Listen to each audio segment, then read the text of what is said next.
जहां हमारी पहली रिपोर्ट खत्म हुई, वहीं से खबर को आगे बढ़ाते हैं। रिपोर्ट में हमने बताया कि आतंकी हमले को अंजाम देकर पाकिस्तान भाग गए। यहीं से हमारे उस सवाल की शुरुआत होती है जो लगातार इस हमले के बाद देश जानना चाहता है कि क्या ये हमला सुरक्षा एजेंसियों की लापरवाही का नतीजा है। क्योंकि सूत्रों से जो रिपोर्ट्स मिल रही हैं उसके मुताबिक आतंकी 2 हफ्ते पहले भारत की सीमा में दाखिल हुए थे। आतंकियों ने स्थानीय स्लीपर सेल की मदद से हमले वाली जगह की रेकी की थी।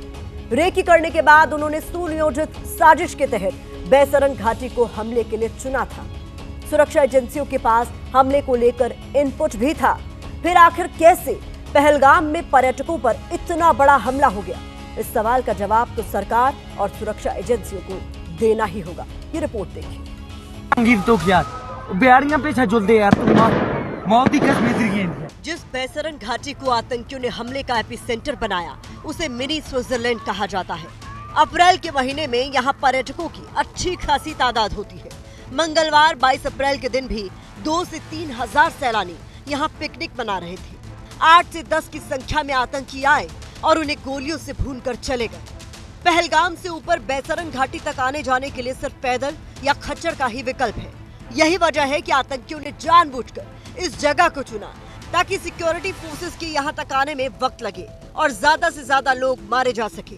सूत्रों के मुताबिक स्थानीय आतंकियों ने रेकी के दौरान इस बात का आकलन किया था कि कौन सा ऐसा इलाका है जहाँ सुरक्षा कर्मियों की संख्या सबसे कम है, जहाँ पर बिना किसी खतरे की घटना को अंजाम दिया जा सकता है। आतंकी अपने मंसूबों में कामयाब हुए और बिना डर के बैसरन में बेगुनाहों का खून बहाते रहे। जबकि दक्षिण कश्मीर में पर्यटन स्थल पर हमले को लेकर पहले से अलर्ट था। गैर कश्मीरियों को टारगेट किए जाने के इनपुट मिले थे। 3 जुलाई से शुरू हो रही अमरनाथ यात्रा को लेकर भी हमले के इनपुट थे। जो तस्वीर इस वक्त आपकी टीवी स्क्रीन पर है, ये तस्वीर भी सुरक्षा एजेंसियों के पास पहुंच चुकी थी। हालांकि ये अब तक साफ नहीं है कि इस तस्वीर में दिख रहे आतंकियों का इस हमले में कोई हाथ है या नहीं, लेकिन यहाँ पर कुछ गंभीर सवाल खड़े होते हैं। जैसे हमले का इनपुट होने के बाद भी पर्यटन स्थलों की सुरक्षा क्यों नहीं बढ़ाई गई? 2 से 3 हजार पर्यटकों की भीड़ को बिना किसी सुरक्षा के कैसे छोड़ दिया गया? आतंकी 2 हफ्ते पहले भारत की सीमा में दाखिल हुए तो सुरक्षा एजेंसियों को इसकी भनक क्यों नहीं लगी? आतंकी इलाके की रेकी तक करके गए, आखिर सुरक्षा बंदोबस्त कहाँ थे? 40 मिनट तक आतंकी गोलियां बरसाते रहे, लेकिन सुरक्षा इंतजाम नदारद क्यों रहे? क्या इस इलाके में सुरक्षा कर्मियों की संख्या कम थी जो आतंकियों को हमले का मौका मिल गया?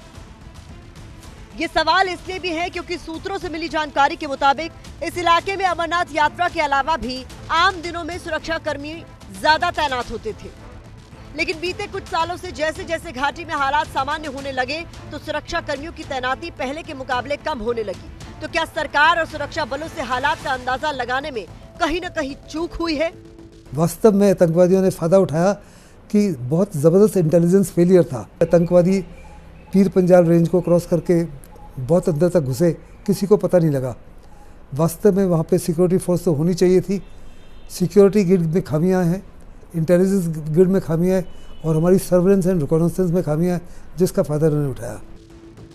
अनुच्छेद 370 हटने के बाद से घाटी में सैलानियों की संख्या बढ़ी है, लेकिन अब सवाल सैलानियों की सुरक्षा पर खड़ा है। अगर कोई पर्यटक कश्मीर घूमने जाना चाहता है तो उसकी सुरक्षा की गारंटी क्या है?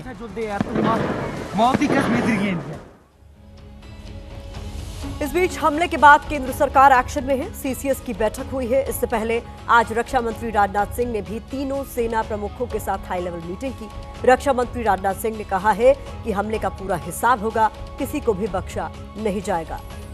सरकार वो हर कदम उठाएगी जो जरूरी और उपयुक्त होगा, और हम सिर्फ उन लोगों तक नहीं पहुंचेंगे जिन्होंने इस घटना को अंजाम दिया है। हम उन तक भी पहुंचेंगे जिन्होंने पर्दे के पीछे बैठकर हिंदुस्तान की सरजमी पर ऐसी नापाक हरकतों की साजिशें रची हैं। आतंकी गतिविधियों से किसी भी सूरत में डराया नहीं जा सकता और इसके जिम्मेदार लोगों को आने वाले कुछ ही समय में जोरदार तरीके से नजर आएगा। मैं देशवासियों को आश्वस्त करना चाहता हूं।